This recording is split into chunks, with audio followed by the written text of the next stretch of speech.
नमस्कार। आज हम जरा देखेंगे अमेरिका और ईरान के बीच जो तनाव चल रहा है उसकी ताज़ा स्थिति क्या है।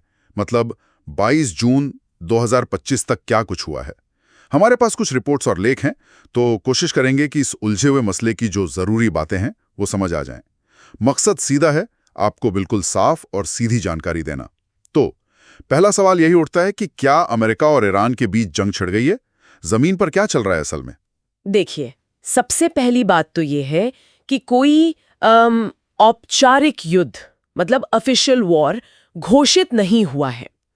लेकिन हाँ, यहीं से मामला थोड़ा पेचीदा हो जाता है, क्योंकि क्षेत्र में फौजी तनाव वो बहुत ज्यादा है।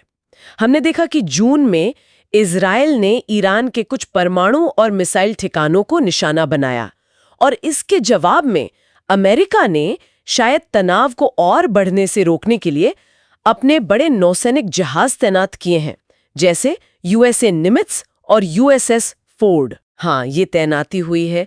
और ईरान भी पीछे नहीं हटा है।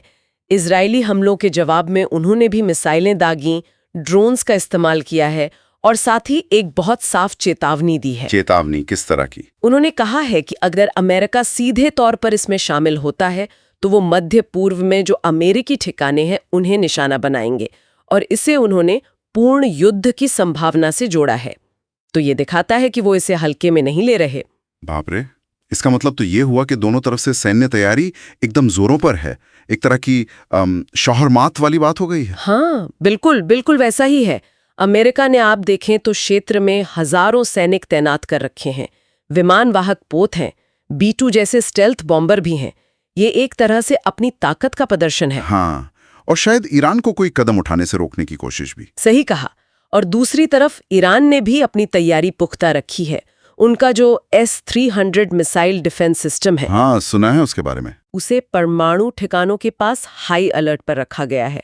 और अभी हाल ही में उन्होंने एक नई मिसाइल का अनावरण भी किया है। मध्यम दूरी की है, कासिम बसीर। कासिम बसीर, इसकी क्या खासियत है? इसकी रेंज ये कथित तौर पर अमेरिकी ठिकानों तक पहुंच सकती है, और इसका समय भी देखिए। ऐसे माहौल में नई मिसाइल दिखाना ये भी एक संदेश है। दिलचस्प है। और इसी बीच अमेरिकी राष्ट्रपति ट्रंप के बयान वो भी बड़े मिले जुले से लगते हैं। कभी लगता है हमले की बात कर रहे हैं, हाँ, और कभी कहते हैं कि वो पुराने परमाणु समझौते पर फिर से बात करना चाहते हैं। ये क्या है? मतलब एक तरफ सैन्य दबाव, दूसरी तरफ बातचीत की पेशकश। हाँ, ये एक जरूरी पहलू है। देखिए, इतना सैन्य तनाव होने के बावजूद कूटनीति के मतलब डिप्लोमेसी के रास्ते पूरी तरह बंद नहीं हुए हैं। अप्रैल